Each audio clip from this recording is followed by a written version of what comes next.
Très chers concitoyens, mesdames et messieurs, vous m'avez vu annoncer et déposer ma candidature. Et naturellement, cela a soulevé et continue à soulever des questions. Je suis Seth Kikouni. Je suis né à Kinshasa et j'ai grandi dans la commune de Kintambo. Je suis issu d'une famille nombreuse. J'ai donc des frères et des sœurs. Mon père, qui est décédé, a évolué pendant plus de 30 ans dans la fonction publique. Il y a gravi tous les échelons jusqu'à devenir secrétaire général au ministère de Mines. Ma mère qui vit encore est elle aussi agent de l'État.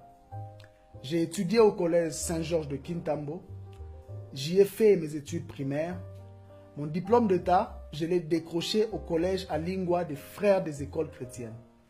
Ce diplôme dans la section littéraire m'a permis, grâce au pourcentage obtenu, de bénéficier d'une bourse d'études pour la Turquie.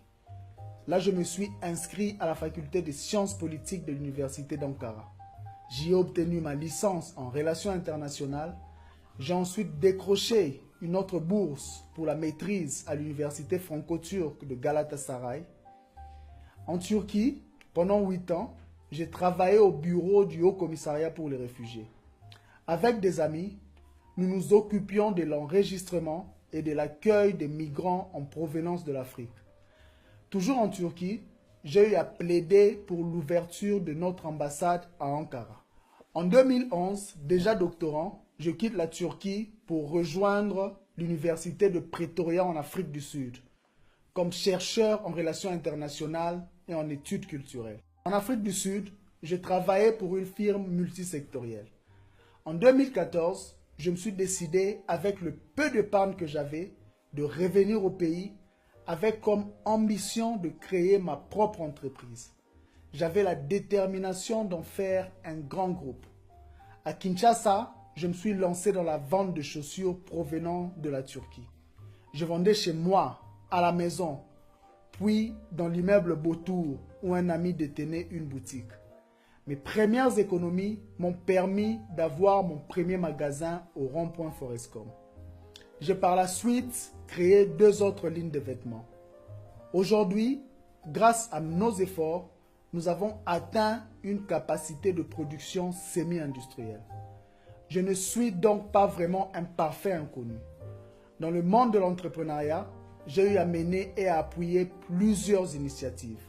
Différentes structures peuvent en témoigner. Beaucoup de choses se sont dites sur l'origine de ma caution.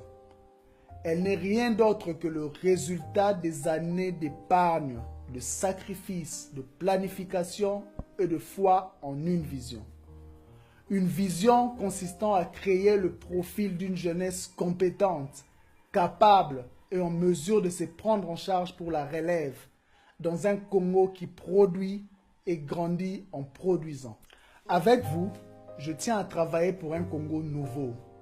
Un Congo où plusieurs jeunes, pourquoi pas de mon âge, seront en mesure de créer de l'emploi et d'épargner 100 000 ou même 200 000 $ pour une cause noble. Chers concitoyens, depuis quelques décennies, notre pays se trouve dans un chaos causé par l'ensemble de notre classe politique. Un chaos qui ne peut être résolu par ceux-là même qui l'ont créé. Ma décision de postuler à la présidentielle n'est donc pas une décision irréfléchie ou prise à la va-vite. Elle est le fruit d'une longue préparation. Je suis de ceux-là qui pensent qu'une action vaut mieux que 1000 intentions. Voilà une des choses que m'a apprise mon expérience en entrepreneuriat. Si nous voulons le renouvellement et le rajeunissement de notre classe politique, il nous faut oser. Il nous faut lever l'option d'une candidature de rupture.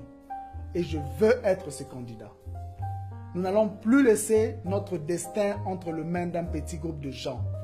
Cette candidature est donc la nôtre. Unis, nous ferons mieux. Tel est notre slogan.